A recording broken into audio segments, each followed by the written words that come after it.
The war in Gaza, the war in Ukraine, the looming threats in the Indo-Pacific, finding bipartisan consensus about what to do on any one of these issues is very, very hard. To do them all together is extraordinarily difficult. But time is running out, and it is essential that we act.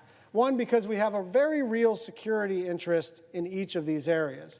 And two, because our allies and partners are counting on our help as they counter the alarming march of fascism around the globe. It's been almost a month since the last U.S. arms shipment left for Ukraine. Funding for assistance has run out completely. Let me just repeat that. This is not something we're arguing about in terms of the facts on the ground. It is a fact that Ukraine is slowly but surely running out of ammunition. Ukraine will have to fight for its survival with a weapons supply that is dwindling by the day. Putin, on the other hand, is intensifying his assault with the help of missiles and artillery rounds provided by North Korea and Iran. That's who Ukraine is up against: Russia, North Korea, and Iran. A band of autocrats that have no respect for democracy or even a passing interest in peace. Beyond its own survival, Ukraine's fight is for the fate of the free world and nothing less. So we don't have time to play partisan politics here as Putin continues to pummel Ukraine day by day. Time is running out, and they desperately need help. And I understand people say what is useful to them as an argument to get their legislation through. And so I don't want you to think that this is some sort of overstatement. They are literally running out of ammunition. And if you ask anybody in a classified session, in a non-classified session, if you ask any expert, left, right, and center, the determining factor for Ukraine's future, and therefore the future of Europe and the future of the free world, is what do we do about this supplemental appropriations bill?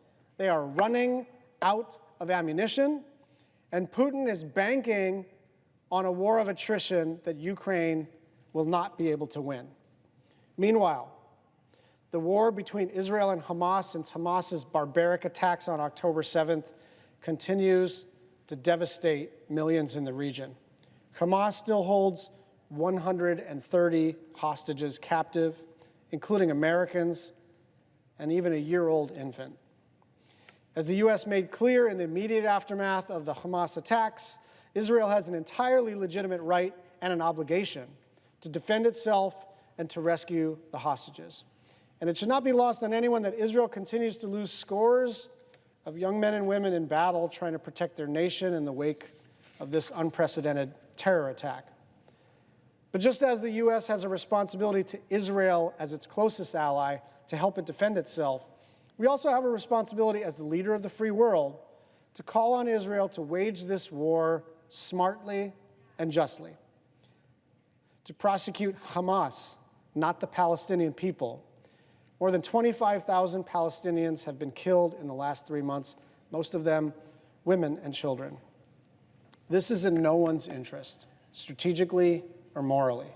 We also have a responsibility to make sure that the humanitarian assistance is allowed to flow to the millions of innocent civilians suffering the horrific conditions under the constant barrage of crossfire.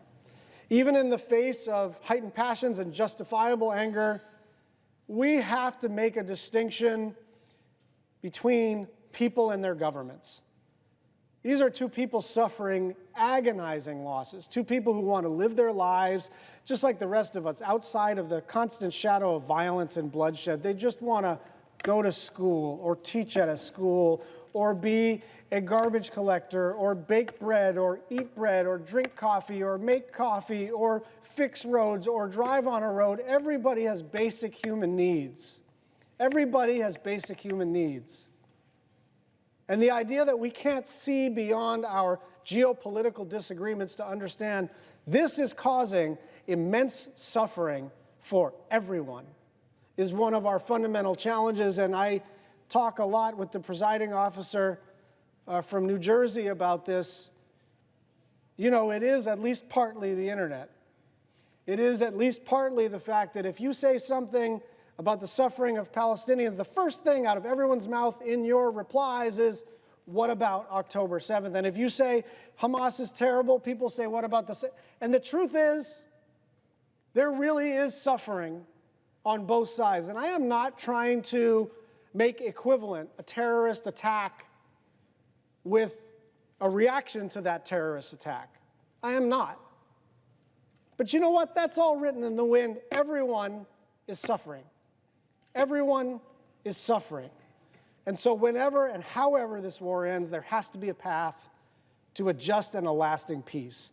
It has been the long-standing policy of the United States government on a bipartisan basis to support a two-state solution, because a two-state solution is the only one to guarantee distinct, inalienable, and mutually recognized homes for both peoples and empower each to chart their own future.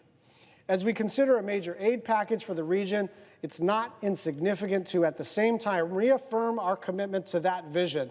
The amendment that I plan to file, along with 48 of my other colleagues, should a supplemental aid package come to the floor, is about making the American position clear.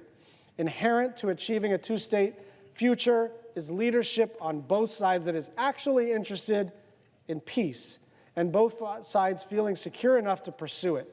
Israel must feel that Hamas and militant groups have been degraded so they no longer pose a threat to the people of Israel or the country of Israel. And Palestinians must feel that they have a real seat at the table. There can't be extremists in the Israeli government who jump at every chance to inflame and incite divisions, and there can't be a Palestinian Authority rank with corruption, nepotism, and deteriorating into a kleptocracy. Palestinians want and need a representative and effective government, and the PA in its current form is falling short. So as we press for diplomacy, we also need to be clear that it will take a reformed PA that can deliver on the aspirations of the Palestinian people, in addition to a cooperative, forward-looking Israeli government in order for these negotiations to work.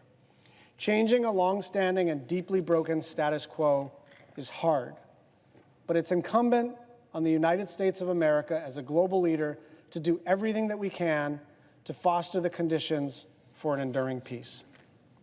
Mr. President, I yield the floor.